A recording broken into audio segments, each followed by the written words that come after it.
It was the summer of 1977. I had just graduated from high school and decided to go on a trip with my best friend to Yosemite National Park in California. We were both nature lovers and wanted to experience the beauty of this famous park. My friend, who we'll call Tom, drove his car as we made our way west from Illinois. After several days on the road, we arrived at Yosemite late in the afternoon. We found a campsite near Bridal Veil Falls and set up our tent for the night. The next morning, Tom woke me up early so we could hike some of the trails before it got too hot. We packed some snacks and water bottles into our backpacks and headed out.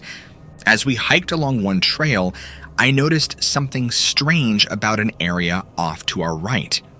It looked like there was a small clearing among all the trees with what appeared to be several stone pillars standing upright. I pointed it out to Tom, who agreed it looked unusual. So, being curious teenagers, we decided to leave the trail and investigate further. As we approached this clearing, which was about 100 yards away from us now, I saw that these stone pillars were large monoliths carved into various shapes, like ancient statues or markers. There were 5 of them arranged in a semicircle formation facing outward toward us. One depicted what seemed like an animal with wings. Another showed a human figure holding something above its head, while others seemed more abstract or difficult for me to describe accurately. At first glance, they reminded me somewhat of those huge heads on Easter Island, but much smaller since each stood only about 6 feet tall. They all appeared weathered by time, but still retained their original shape. Then things started getting weird. A sudden gust of wind blew through this little valley where these stones stood, causing leaves to rustle around us. I suddenly felt cold despite it being quite warm that day. Tom noticed it too, and we both stopped to look around. The wind seemed to have come from nowhere since no trees or other obstacles nearby could have caused such a strong gust. As I turned my head toward the stone pillars again, I saw something even more bizarre. They had changed shape. Instead of being carved monoliths as before, they appeared like living beings with arms and legs. The one resembling an eagle now looked like a giant bird ready to take flight, while another seemed like a warrior holding a weapon. I rubbed my eyes, thinking maybe this was some kind of hallucination, but when I opened them again, everything remained the same. Tom shouted at me, asking if I saw what he did. We were both stunned by this strange transformation happening right before our eyes. Suddenly, these statues started moving their limbs, swaying back and forth as if alive. It was then that we heard voices coming from behind us. We turned around quickly to see who was there but found nobody. It sounded like several people spoke in low tones, but the words weren't clear enough for us to understand. We stood frozen in place, unsure of what exactly was happening here. Then, all at once, those figures collapsed into piles of rubble, leaving nothing standing where they once stood. Feeling extremely frightened, we quickly decided to leave immediately, without further delay. But as we began walking away from this spot, another gust of wind blew through, knocking us off balance. When I regained my footing and looked back towards those stones, something caught my eye. A man wearing Native American attire stepped forward from among them. He wore deerskin leggings with feathers tied into his long black hair. He carried a spear made out of wood, topped by what appeared to be an obsidian blade. This guy must have been about 6 feet tall, based on his comparison against those statues earlier. He approached us slowly with an intense expression, pointing the spear towards us as if ready to attack. Tom and I backed away cautiously, but before we could react further, this man vanished into thin air right before our eyes. We stood there stunned momentarily, trying to comprehend what happened, when suddenly everything returned to normal. The wind stopped blowing, the temperature rose again, and those stones were nothing more than piles of rocks lying on the ground where they fell. We left that area quickly without looking back. Once we returned to the main trail, we never spoke about it again until now. I don't know how to explain what occurred that day, other than some kind of time slip or dimensional shift. It's not something you expect to happen while visiting a national park, but it did. My only regret is not taking any photos, since neither of us owned a camera. But maybe it's better this way. Some things are best left unrecorded because people might think you're crazy if you tell them. So here's my story, Josh. I hope you find it interesting enough to share with your readers.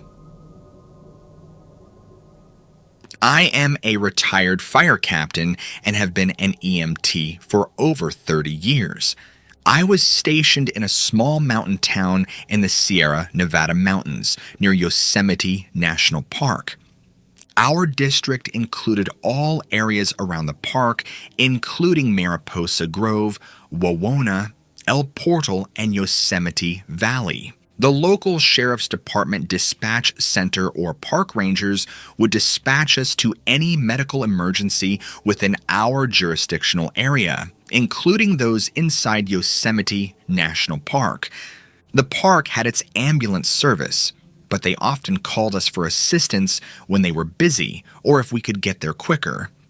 One night during midsummer, we received a call from a ranger who requested that we respond to assist with an incident in El Capitan Meadow. He told me that he couldn't give me any details until I arrived at his location. I drove my crew up Highway 140 towards El Capitan Meadow. It took us about 15 minutes to reach our destination. As soon as we pulled into the El Capitan picnic area parking lot, I noticed several parked vehicles with headlights illuminating one end of the large grassy field next to Bridalveil Creek. The ranger came over and said that something was going on down near Creek Bank and asked us not to turn on our flashing lights so as not to attract attention. He explained what happened. Earlier in the evening, some campers reported seeing something moving through trees along the side picnic area while walking back from Bridalveil Falls Road. They didn't think much about it, since many animals roam through this part of the valley. However, after dark, they heard strange noises from directions where the thing had gone into the woods earlier. One camper walked closer to see what was making noise, but ran back when he saw whatever was standing near the edge of the creek. He thought it was a bear, but wasn't sure.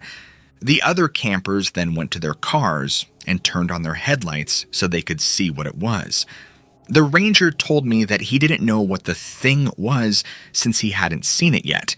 But when I arrived, he would take us down to where the group had set up lights.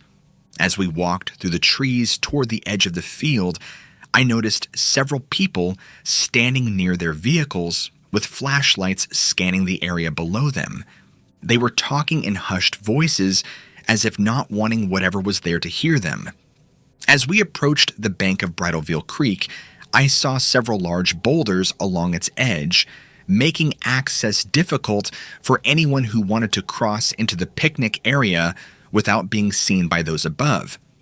About 10 campers gathered around one car with its high beams pointed at the opposite side of the creek. They were all staring intently at something moving among the bushes. I asked one camper if they knew what it was, and she said, "It's Bigfoot. We've been watching him for the last hour."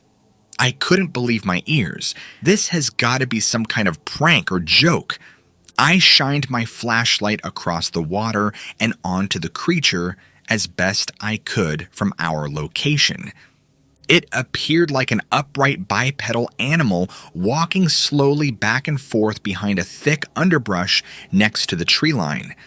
It stood approximately 7-8 feet tall, with long arms swinging slightly outward as it moved.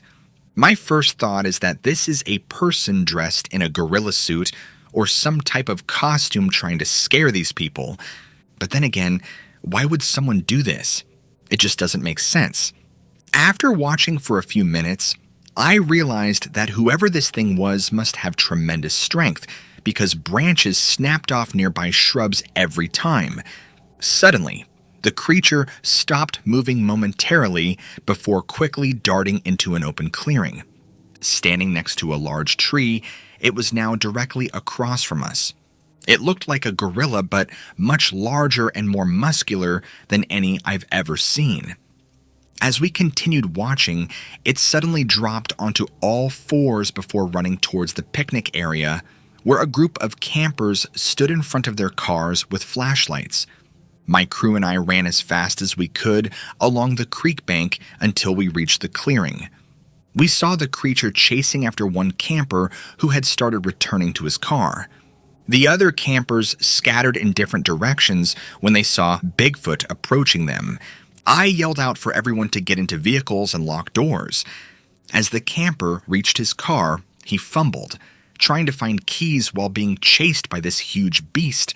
The creature grabbed him by the shoulder, causing him to drop a flashlight, which rolled under the vehicle. The ranger quickly fired a few rounds from his shotgun, hoping to scare Bigfoot away, but it didn't seem to notice or care about shots being fired. Then, without warning, another figure appeared on the opposite side of the field. It was the second Bigfoot.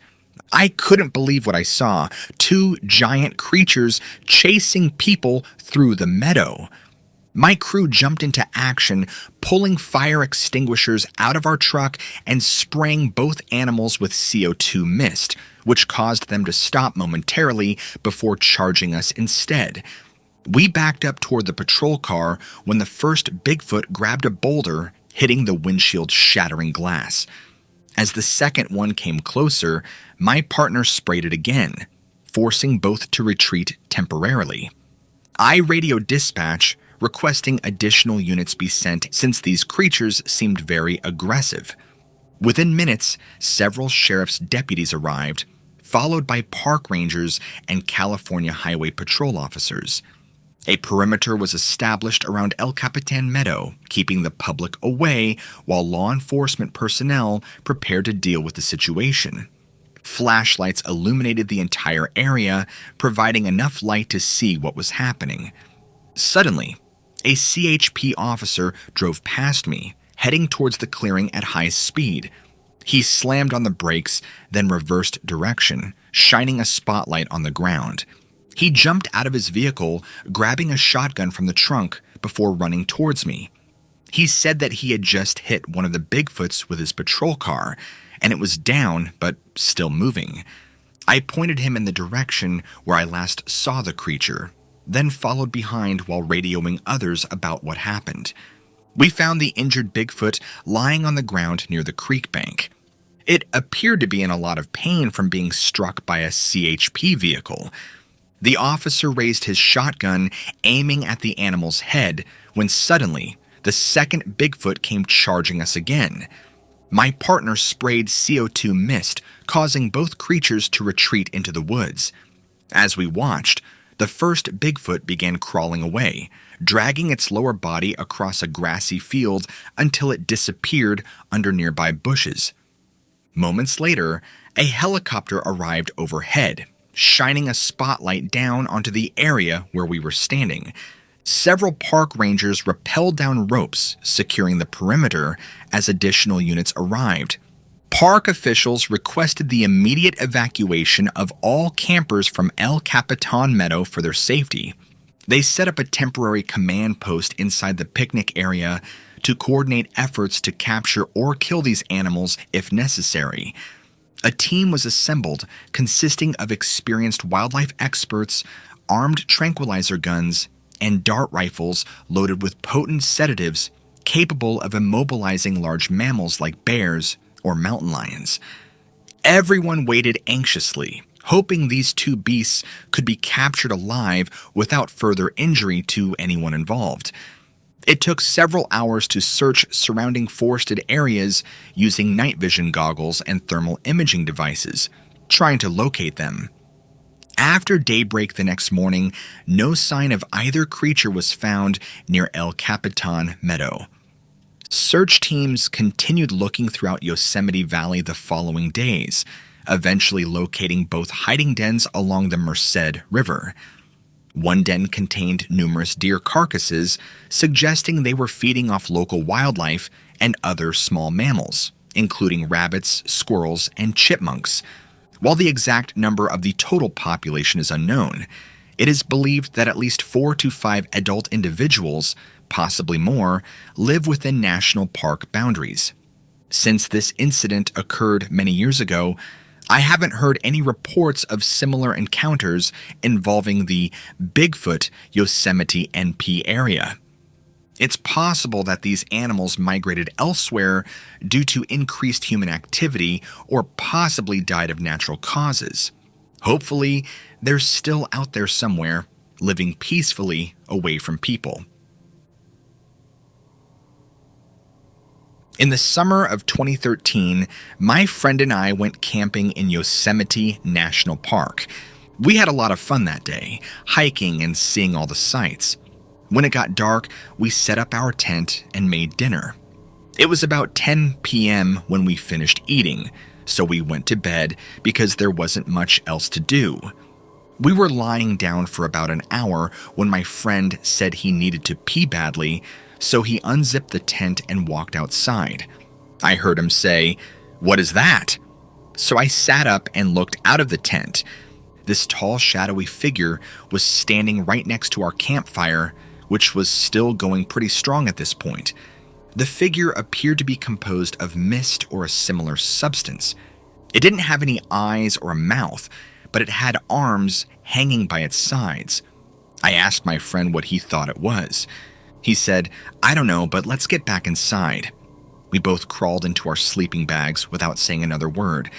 We stayed awake for most of the night, too scared to sleep.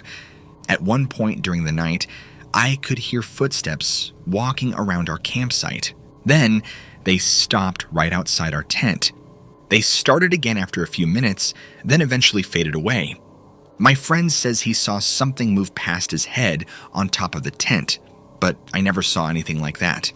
Whatever came into our camp left before morning because nothing happened after those footsteps stopped. When we woke up in the morning, everything seemed normal. Nothing had been disturbed during the night. After breakfast, we packed all our stuff and then hiked back down the mountain. Once home, we told some friends about what happened.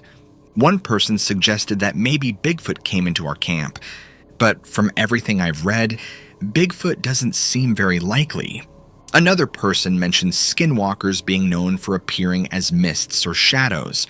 So far, though, no one has been able to give us a definitive answer as to what we saw that night.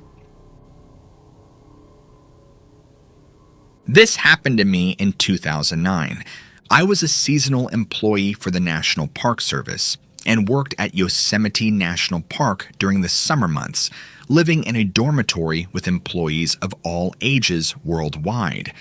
The first part of my story could be attributed to an overactive imagination, but it's worth mentioning since there are so many stories about Bigfoot being seen around national parks. A couple of weeks into working there, we had a big meeting with everyone who worked on Park Service grounds to discuss safety and rules. They told us not to go out alone after dark because mountain lions have been known to attack people and carry them off. They also said if you encounter one, do not run away, or it will chase you down. Well, one night after work, some friends and I decided we wanted ice cream, so we walked down towards Curry Village, where stores open late. It wasn't very far from our dorms, but it was through some wooded areas with trails. We got our ice cream and then started walking back towards our dorms, which meant going uphill through these woods. It got darker as time passed until someone finally said, "Hey guys, maybe we should hurry up." So now we're speed walking up this trail when suddenly one of my friends stops dead in his tracks. My heart sank into my stomach as I turned around, expecting certain death, only to see what looked like two glowing red eyes standing on top of a large rock above us, watching silently before darting away quickly once noticed. We ran back home faster than any Olympic sprinter ever has, but I still think about this sometimes and wonder what the hell we saw that night. The next part of my story is more disturbing than anything else. I don't know how many people are aware of this, but Yosemite National Park has a very high number of suicides each year. They try to keep these things hush-hush to not deter tourists from coming, but everyone who works there knows about them. One day in late June or early July, they had an all-employee meeting with park rangers, discussing recent incidents involving suicides and warning us about how to handle such situations if we were ever unfortunate enough to come across one ourselves. Well, a few days later, after work, some friends and I decided we wanted pizza, so we walked down towards Curry Village again, where restaurants open late. It was dark since our shift ended at 10 p.m., and we all had to get ready before leaving. We got our pizza and then started walking back home, which meant going uphill through those same woods from before, only now in complete darkness, except for the moonlight shining through the trees above us. As we're walking along chatting casually, someone says, "Hey guys, look over there," pointing off into the distance near one of those large rocks where people can be seen climbing during daylight hours. At first, we noticed nothing out of place until suddenly someone gasped loudly. That's when I saw him lying face down on top of that rock, motionless, as if dead or seriously injured. His body looked twisted in unnatural ways, making me cringe just thinking about what kind of pain he must have been feeling. There was no way to tell from where we were standing if he was alive, but none of us wanted to get any closer for fear of finding out. We stood there frozen in shock, unsure what to do next, when suddenly someone said we should go get help. So that's exactly what we did. We ran back down towards Curry Village as fast as our legs would carry us, until finally a park ranger came running over and asked what the problem was. We told him everything, then led him back up through those woods towards the rock where we saw the guy lying motionless, only now he wasn't there anymore. The ranger searched around with his flashlight while telling us it must have been some kind of prank before walking away, shaking his head like we were just a bunch of kids making things up. I'll never forget that night or how helpless I felt, knowing there was nothing more I could do. I'm a former park ranger and naturalist who worked in Yosemite National Park during the 1990s. As a seasonal employee at Yosemite, I had numerous strange encounters with people and animals which were never explained or reported by the park administration or rangers. One of these experiences happened on June 25th, 1995. At approximately 10 p.m. that evening, while walking back to my tent after having dinner at one of the mess halls located near Curry Village, I noticed what appeared to be two small glowing orbs about 30 yards away from me, moving slowly across an open field just off Southside Drive between Camp 4 and Sentinel Bridge. It was quite dark out, but there was still some light from the full moon reflecting off Half Dome, which made it possible for me to see these objects. As I continued watching them, they seemed to stop momentarily, then disappeared into thin air, only to reappear again moments later, further downfield than where they had been before. Their movements were very fluid, like water flowing over rocks, yet they moved in such a way that no human being could ever move their body. It was also clear that these objects were not emitting any light, because when they disappeared into thin air, all ambient light around them remained unchanged. Several things about this encounter stand out. Firstly, there is no doubt in my mind that whatever those two objects were, they possessed some kind of intelligence, because when I stopped walking, so did they. Secondly, their ability to seemingly vanish into thin air and reappear elsewhere is beyond anything known within our current understanding of physics. Thirdly, if someone wanted access to Southside Drive without being seen doing so, this area between Camp 4 and Sentinel Bridge would be ideal because it's fairly secluded, yet close enough for someone coming from Curry Village or Camp 4 to get there in a relatively short amount of time without being detected by park rangers or other people. Lastly, The way these objects moved across the field reminded me of something swimming underwater, which leads me to believe that whatever they were not from this planet.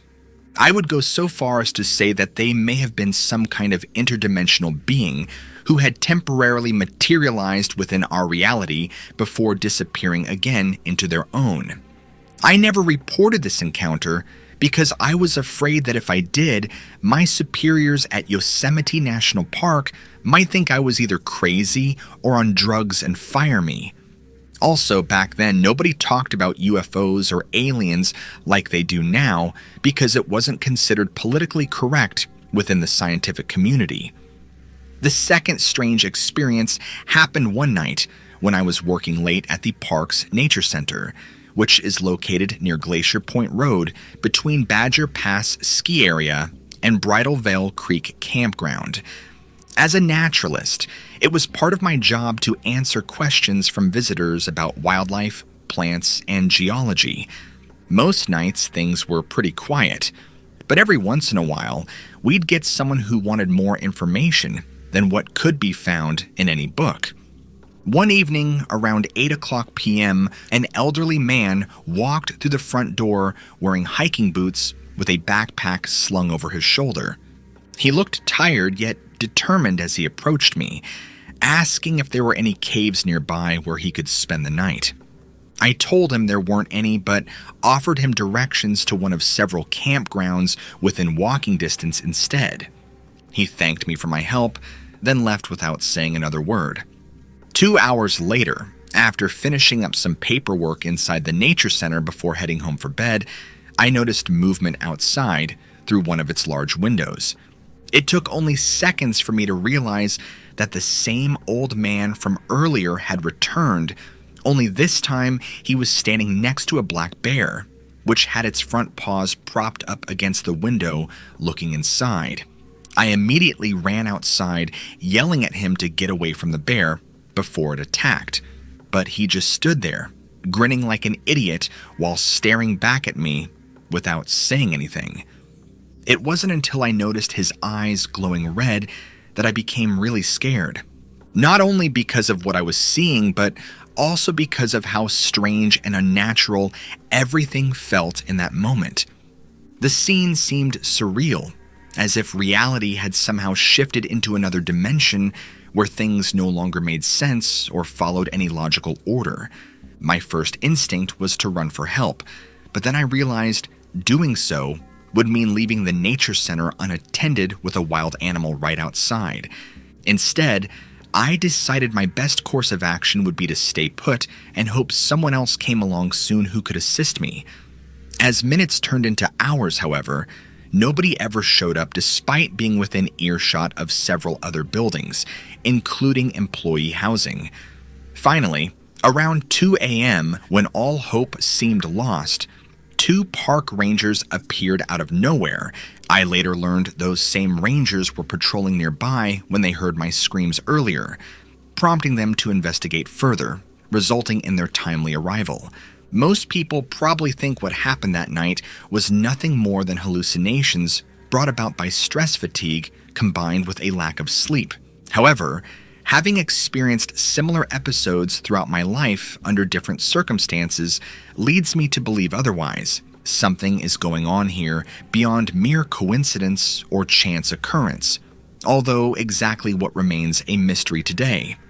Regardless, one thing is certain: Yosemite National Park holds many secrets, not least the existence of extraterrestrial beings living among us.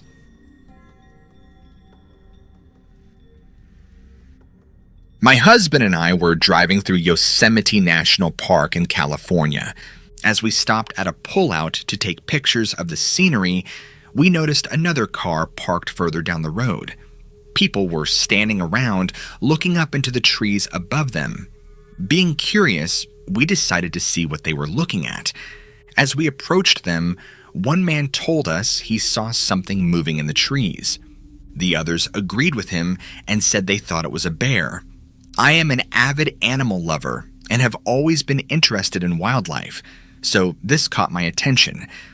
I asked if anyone had binoculars or anything like that. but no one did. So I returned to our vehicle and got out my camera, which had a 300mm zoom lens, hoping that whatever it was would still be there by the time I returned. Well, sure enough, as soon as I focused on where everyone was pointing, I could see movement way up high in the branches of one of those tall pine trees.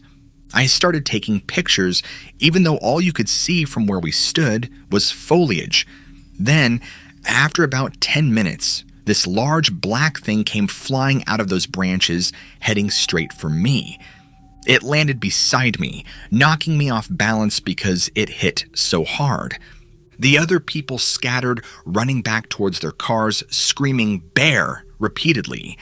My husband grabbed hold of me, pulling me away from whatever this was before jumping into our vehicle himself. Then, as quickly as everything happened, it flew off again, only going higher into some more nearby pines. Undoubtedly, what attacked me wasn't any kind of bear, because bears don't fly.